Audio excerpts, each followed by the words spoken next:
CSV file workflow for loading video files to multiple sites.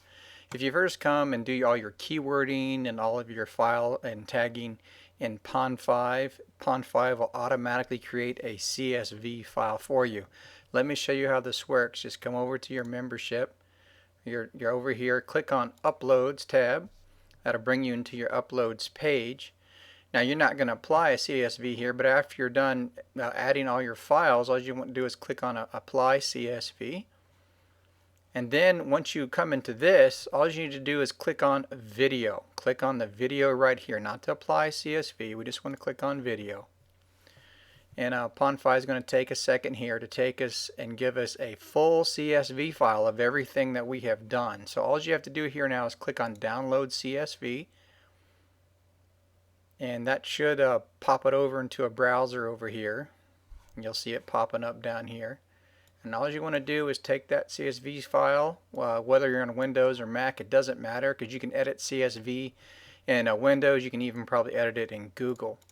Now, what you want to do is edit this CSV file to just include the files that you just keyworded, because this CSV file is including all the video clips on your page. So what I do is I drag it over to my editor. Like I said, in Windows or Mac, it doesn't really matter. And at this point, here is all your CSV data from all of your video files. And your latest files will be down here on the bottom. So these are the ones that I just finished loading up. And let's just say I want all this data out. So what I do is I go up and find out, you know, okay, this is the batch I did, so I don't need all these files from here on up. So I select that, come down to the end. I know this is a little cumbersome. Some of you people can find ways to just separate the files a little faster than I have here.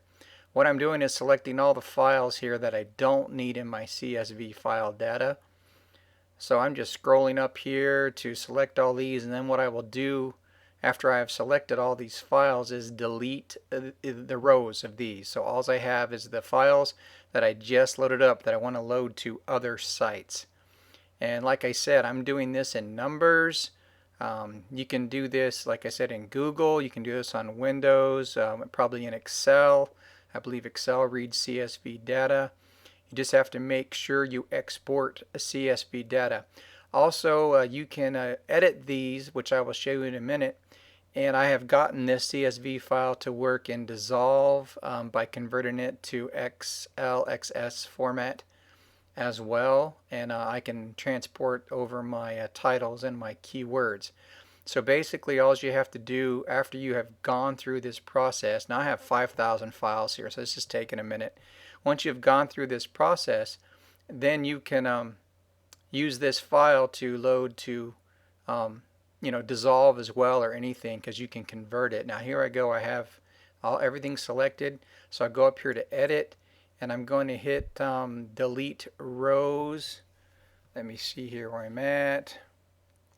Table, delete rows, and that's going to delete all of rows that above the files that I don't want the CSV data from.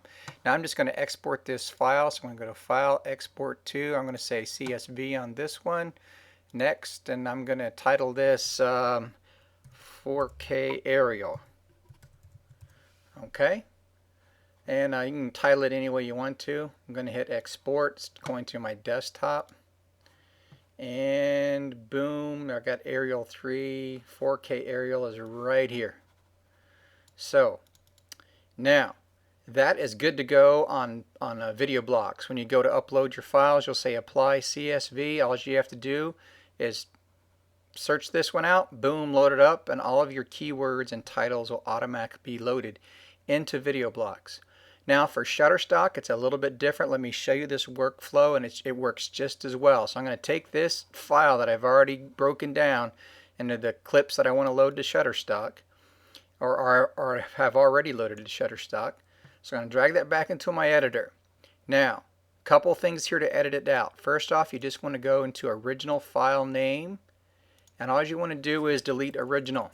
That's it. Delete that. Now, Shutterstock doesn't need copyright information, so I come up and I delete this column. Doesn't need a pricing information. Come up and delete that column. It does need the name. Doesn't need a city, so I delete this. City. Doesn't need a region. I delete this column. Doesn't need a country. Delete this column. Doesn't need the date created. Delete that column. Doesn't need clip source. Doesn't need specify source. Doesn't need frame rendering source, and it doesn't need aspect ratio. Boom, that's it. So basically they're 2 and then you do 8 in a row. This file is now ready to load to Shutterstock. So all you do is click export CSV. What I do is I use the same name or keep the same name and just put a capital SS there for Shutterstock. Export that, and that should be on my desktop. And here it is. Boom. That is ready for Shutterstock now. So that is how a workflow for working with CSV data. And I hope this helps. Any questions, give me a call. Thank you for your